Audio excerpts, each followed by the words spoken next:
നിങ്ങളെയും എന്നെയും പോലുള്ള ആളുകൾക്ക്, സാധാരണക്കാർക്ക് പേഴ്സണൽ ഫിനാൻസുമായി ബന്ധപ്പെട്ട കാര്യങ്ങൾ വളരെ ലളിതമായിട്ട് പറഞ്ഞു തരുന്ന ഒരു ചാനലാണ് റുപ്പിമഗ്. അതുമാത്രമല്ല, നമ്മളിപ്പോഴുള്ള സാധാരണ ആളുകളുടെ ഗോളുകൾ, പേഴ്സണൽ ഫിനാൻസ് ഗോളുകൾ അച്ചീവ് ചെയ്യുന്നതിനായിട്ട് സപ്പോർട്ട് ചെയ്യുന്നതിനായിട്ടുള്ള ഒരു കൺസൾട്ടിങ് സർവീസാണ് നമ്മുടെ വാട്സപ്പ് നമ്പറിലായിട്ടുള്ള 8848030018 നിങ്ങൾക്ക് തന്നുകൊണ്ടിരിക്കുന്നത്. ഈ അടുത്ത് തൃശ്ശൂരിൽ നിന്നുള്ള അധ്യാപക ദമ്പതികൾ നമ്മൾ കാണാനായിട്ട് വന്നിട്ടുണ്ടായിരുന്നു. നമുക്കവരെ രാജു എന്നും രാധ എന്നും വിളിക്കാം. രണ്ടുപേരും സർക്കാർ അധ്യാപകരായിരുന്നു. ഇപ്പോൾ വിരമിച്ച ശേഷം അവരുടെ ഒരു പ്രതിമാസ വരുമാനം കണ്ടെത്തുന്നതിനായിട്ട് അവർക്ക് ചെറിയ രീതിയിൽ പെൻഷനൊക്കെ ഉണ്ടെന്നുണ്ടെങ്കിലും അവർ മുൻപ് അക്യുമുലേറ്റ് ചെയ്ത് വെച്ചിട്ടുള്ള എമൗണ്ടിൽ നിന്നും കുറച്ച് എമൗണ്ട് ഇൻവെസ്റ്റ് ചെയ്തുകൊണ്ട് അതിൽ നിന്ന് ഒരു വരുമാനം ഉണ്ടാക്കണം എന്നുള്ള ആഗ്രഹത്തോടു കൂടിയാണ് അവരെന്നെ കാണാനായിട്ട് വന്നത്. നമുക്ക് സന്തോഷം തരുന്ന കാര്യം എന്താണെന്ന് വെച്ചാൽ, ഇവർ രണ്ടുപേരും മ്യൂച്വൽ ഫണ്ടുകളിൽ നിന്ന് നമ്മൾക്ക് പീരിയോഡിക്കായിട്ട് വരുമാനം കിട്ടുന്ന 2 മെത്തേഡുകളെ പറ്റിയിട്ട് അത്യാവശ്യം ചെറിയ രീതിയിൽ മനസ്സിലാക്കി വന്നിരുന്നു എന്നുള്ളതാണ്. മെത്തേഡുകൾ മറ്റൊന്നുമല്ല, IDCW എന്നുള്ള മെത്തേഡും SWP എന്ന് പറയുന്ന മെത്തേഡുമാണ്. അവർ മനസ്സിലാക്കിയത് തെറ്റൊന്നുമില്ല. കുറച്ച് കാര്യങ്ങളും കൂടെ ഞാൻ പറഞ്ഞ് മനസ്സിലാക്കിക്കൊണ്ട് അവർക്കൊരു കറക്റ്റായിട്ടുള്ള ഒരു മെത്തേഡ് അവർക്ക് പറഞ്ഞു കൊടുക്കുകയുണ്ടായി.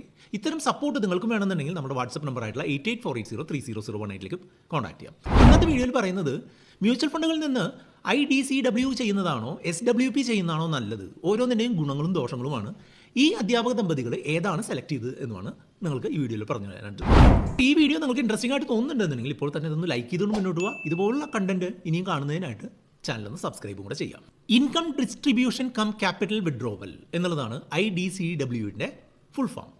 അതായത് ഒരു മ്യൂച്വൽ ഫണ്ട് തുടങ്ങുന്ന സമയത്തോ അല്ലെങ്കിൽ അത് റൺ ചെയ്തുകൊണ്ടിരിക്കുന്ന സമയത്തോ ആ മ്യൂച്വൽ ഫണ്ട് കമ്പനി പറയാണ്, ഈ മ്യൂച്വൽ ഫണ്ടിൻ്റെ IDCW പ്ലാൻ വഴി ഓരോ മാസവും ഒരു നിശ്ചിത തുക നിങ്ങൾക്ക് തരും, അല്ലെങ്കിൽ 2 മാസം കൂടുമ്പോൾ നിശ്ചിത തുക തരും, അല്ലെങ്കിൽ 3 മാസം കൂടുമ്പോൾ ആണ് നിശ്ചിത തുക തരാൻ ഉദ്ദേശിക്കുന്നത്.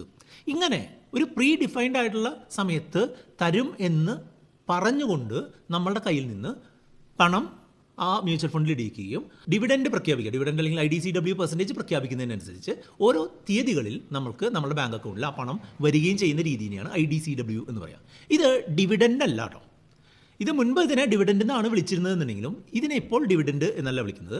Income distribution cum capital withdrawal എന്നാണ് പറയുന്നത്. അതായത് ഇതിൽ നമ്മൾക്ക് വിഡ്രോവലായിട്ട് കിട്ടുന്നതിൻ്റെ ലാഭം മാത്രമല്ല, അതിൽ നിന്നുള്ള ലാഭം നമ്മൾക്ക് തരാനുള്ള എമൗണ്ടിന് അത്രയും വന്നില്ല എന്നുണ്ടെങ്കിൽ അതിൻ്റെ ക്യാപിറ്റലും കൂടെ വിഡ്രോ ആകും എന്നുള്ളതാണ്. ഉദാഹരണമായിട്ട് പറയുകയാണെന്നുണ്ടെങ്കിൽ, നമ്മൾ ഒരു മ്യൂച്വൽ ഫണ്ടിൽ നിക്ഷേപിച്ചു, അത് ഓരോ മാസവും 1% വെച്ച് നമുക്ക് തിരികെ തരാനായിട്ടുള്ള ഒരു രീതിയിലാണ് പ്ലാൻ ചെയ്തിട്ടുണ്ടായിരുന്നത്. ഒരു മാസം 1% നേട്ടം കിട്ടിയില്ല എന്നുണ്ടെങ്കിൽ ആ 1% ആക്കാൻ അവർ ഉദ്ദേശിക്കുന്നുണ്ടെങ്കിൽ നമ്മളുടെ ക്യാപിറ്റലിൽ നിന്ന് അത് എടുക്കും. അതുമാത്രമല്ല, ചില സമയത്ത് ഈ പറഞ്ഞിട്ടുള്ള റിട്ടേൺ കിട്ടണമെന്നും ഇല്ല. അപ്പോൾ IDCWൻ്റെ ഗുണവും ദോഷവും എന്താണെന്ന് വെച്ചാൽ, ഇത് നമ്മൾക്ക് എല്ലാ മാസവും കിട്ടണമെന്നില്ല എന്നുള്ളൊരു ദോഷമുണ്ട്. ഇത് എത്ര മാത്രം കിട്ടണം എന്നുള്ള ഒരു ഉറപ്പുമില്ല എന്നുള്ളൊരു പ്രശ്നമുണ്ട്. മൂന്നാമതൊരു പ്രശ്നം കൂടിയുണ്ട്, ഇതിൽ നിന്ന് കിട്ടുന്ന പണം നമ്മളുടെ ഇൻകവുമായി കൂട്ടിക്കൊണ്ട് അതിനനുസരിച്ച് ടാക്സ് ചെയ്യപ്പെടും എന്നുള്ളതാണ്. നമ്മളിപ്പോൾ ഉയർന്ന ടാക്സ് ലാബിലുള്ള ഒരാളാണെന്നുണ്ടെങ്കിൽ 30% വരെയൊക്കെ ഇതിന് ടാക്സ് വരാനുള്ള സാധ്യതയുണ്ട് എന്നുള്ളത്.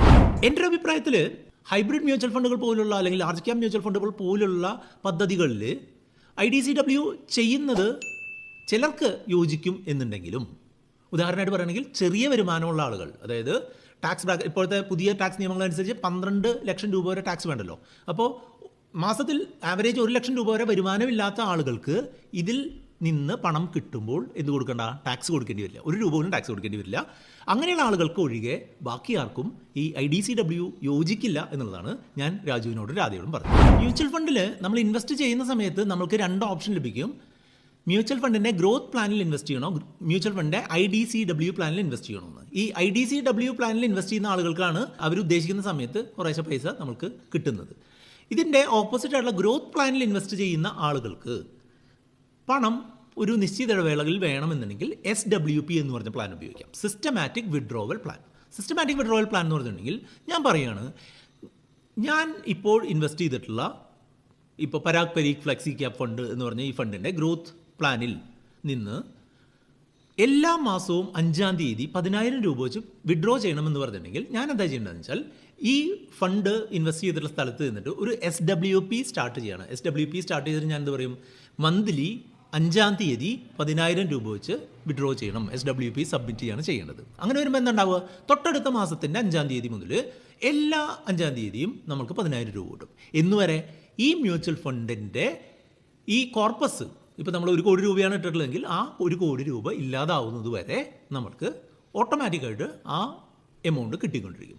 ഈ SWP ചെയ്യുമ്പോഴുള്ള ഗുണം എന്താണെന്ന് വെച്ചാൽ പല ഗുണങ്ങളുണ്ട്. ഒന്നാമത്തെ ഗുണം എന്താണെന്ന് വെച്ചാൽ 1 വർഷം കഴിഞ്ഞിട്ടുള്ള വിഡ്രോവലുകളാണ് എന്നുണ്ടെങ്കിൽ മിക്കവാറും നിങ്ങൾക്ക് അതിൽ നിന്ന് കിട്ടുന്ന ലാഭത്തിൻ്റെ 12% മാത്രമേ നിങ്ങൾക്ക് ടാക്സ് കൊടുക്കേണ്ടതായിട്ടുള്ളൂ. അതിൽ തന്നെ നമ്മൾക്ക് 1 വർഷം 1.25 ലക്ഷം രൂപ വരെ ഇന്നത്തെ നിയമം അനുസരിച്ച് ടാക്സ് ഇല്ലാതെ തിരിച്ചെടുക്കുകയും ചെയ്യാം. ഓരോ മാസവും ഇപ്പോൾ ഒരു ആവറേജ് ഒരു 10,000 രൂപ വെച്ചാണ് എടുക്കുന്നത് എന്നുണ്ടെങ്കിൽ അയാൾക്ക് മിക്കവാറും ഈ കാര്യം കൊണ്ട് ടാക്സ് വരില്ല എന്നുള്ളതാണ് നമ്മൾ മനസ്സിലാക്കേണ്ടത്. രണ്ടാമത്തെ കാര്യം എന്താണെന്ന് വെച്ചാൽ നമ്മൾ ഈ 10,000 രൂപ പിൻവലിക്കുമ്പോൾ നമ്മൾ ആദ്യം നമ്മൾ നിക്ഷേപിച്ചിട്ടുള്ള യൂണിറ്റും അതിൻ്റെ കുറച്ച് ലാഭവും അടക്കം ഒരു തുകയാണ് അതിൽ നിന്ന് പിൻവലിക്കപ്പെടുന്നത്. ബാക്കി തുക അവിടെ കിടന്ന് ഗ്രോ ചെയ്യുകയാണ് ചെയ്യുന്നത്. അതുകൊണ്ട് തന്നെ ഇതിൻ്റെ ഗ്രോത്ത് പൊട്ടൻഷ്യൽ കൂടുതൽ ആവാനുള്ള സാധ്യതയുണ്ട്. മാത്രമല്ല എല്ലാ മാസവും ആ തീയതിയിൽ അത്രയും എമൗണ്ട് നമുക്ക് ഉറപ്പായിട്ടും വരും എന്നുള്ളതാണ്. IDWയിൽ എങ്ങനെയാണ്, കമ്പനി അനൗൺസ് ചെയ്യണം ഇത്രാം തീയതി ഇത്ര രൂപ തരും എന്നുള്ളത്. പക്ഷേ ഇതിൽ നമ്മളാണ്, SWPയിൽ നമ്മളാണ് ഡിസൈഡ് ചെയ്യുന്നത് ഇത്രാം തീയതി ഇത്ര രൂപ എനിക്ക് വേണം എന്ന് പറയുന്നത് നമ്മളായതുകൊണ്ട് തന്നെ അത് ഉറപ്പായിട്ടും നമ്മുടെ അക്കൗണ്ടിൽ പണം ഉണ്ടെന്നുണ്ടെങ്കിൽ നമുക്ക് കിട്ടും എന്നുള്ളതാണ്.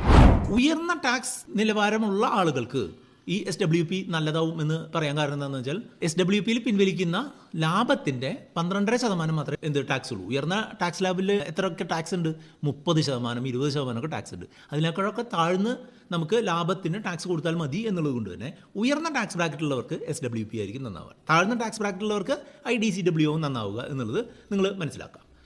മറ്റൊരു കാര്യം നിങ്ങൾക്ക് വിസിബിളി മനസ്സിലാക്കാൻ സാധിക്കുന്നൊരു കാര്യം എന്താണെന്ന് വെച്ചാൽ എപ്പോഴും അത്യാവശ്യം ഏജ്ഡ് ആയിട്ടുള്ള ഒരു മ്യൂച്വൽ ഫണ്ടിൻ്റെ IDCW പ്ലാനിന് എപ്പോഴും ചെറിയ ഒരു NAV ആയിരിക്കും. ഇപ്പോൾ ചിലപ്പോൾ 30 അല്ലെങ്കിൽ 35 ഒക്കെ ആയിരിക്കും. അതേസമയം തന്നെ ഇതിൻ്റെ ഗ്രോത്ത് പ്ലാനിന് ചിലപ്പോൾ 300-400 ഒക്കെ ആയിരിക്കും. കാരണം എന്താണെന്ന് വെച്ചാൽ ഓരോ തവണ ഈ IDCW വഴിയുള്ള വിഡ്രോവൽ ഓട്ടോമാറ്റിക്കലി നടക്കുമ്പോഴും ഇതിൻ്റെ NAV അല്ലെങ്കിൽ യൂണിറ്റ് വില ഓട്ടോമാറ്റിക്കലി കമ്പനി കുറയ്ക്കും എന്നുള്ളതാണ്. അതുകൊണ്ട് തന്നെ ഇതിൻ്റെ ഒരു കോമ്പൗണ്ടിങ് ബെനിഫിറ്റ് താരതമ്യേന കുറവായിട്ടാണ് കാണുന്നത്. എപ്പോഴും ഒരു പെർഫോമൻസ് അടിസ്ഥാനത്തിലാണ് IDCWയിൽ നിന്ന് പണം തിരികെ കിട്ടുന്നത് എന്നുള്ളത് നിങ്ങൾ മനസ്സിലാക്കുക. അതേസമയം തന്നെ എത്ര പണമാണോ നമ്മൾ പറഞ്ഞിട്ടുള്ളത് ആ പണം മുഴുവൻ SWP വഴിയാണ് കിട്ടുക എന്നുള്ളത്. അപ്പോൾ ഈ സിറ്റുവേഷനിൽ ഞാൻ പറഞ്ഞു കൊടുത്തത് എന്താണെന്ന് വെച്ചാൽ ഇവർക്ക് അത്യാവശ്യം നല്ല എമൗണ്ട് കയ്യിലുള്ള ആളുകളാണ്. അതേപോലെ തന്നെ ഇവർക്ക് മറ്റുള്ള വരുമാന സ്രോതസ്സുകളൊക്കെ ഉണ്ട്, ഉയർന്ന ടാക്സ് ബ്രാക്കറ്റിൽ വരുന്ന ആളുകളാണ്. അതേസമയം തന്നെ ഇതിൽ നിന്ന് ഒരു ഉറപ്പായിട്ടുള്ള പണം ഇവർക്ക് വേണം എന്നുള്ളത് കൊണ്ട് തന്നെ ഇവർക്ക് യോജിച്ചത് IDCW ആണ് എന്നാണ് നമ്മൾ പറഞ്ഞു കൊടുത്തത്. ഇതുപോലെ നിങ്ങൾക്ക് പേഴ്സണലൈസ്ഡ് ആയിട്ടുള്ള സപ്പോർട്ട് വേണമെന്നുണ്ടെങ്കിൽ നമ്മുടെ വാട്സപ്പ് നമ്പറായിട്ടുള്ള 8848030018 നിങ്ങൾക്ക് കോൺടാക്ട് ചെയ്യാം. വീഡിയോ ലൈക്ക് ചെയ്യാനും കമൻറ്റ് ചെയ്യാനും കൂട്ടുകാരുമായിട്ട് ഷെയർ ചെയ്യാനും മറക്കരുത്. റിട്ടയർമെൻറ്റുമായി ബന്ധപ്പെട്ട 2 വീഡിയോകൾ കൂടെ നമ്മൾ ചെയ്തിട്ടുണ്ട്. ആ വീഡിയോകളുടെ ലിങ്ക് ഇവിടെ കൊടുത്തിട്ടുണ്ട്. അത് കണ്ടുകൊണ്ട് നിങ്ങൾക്ക് മുന്നോട്ട് പോകാം.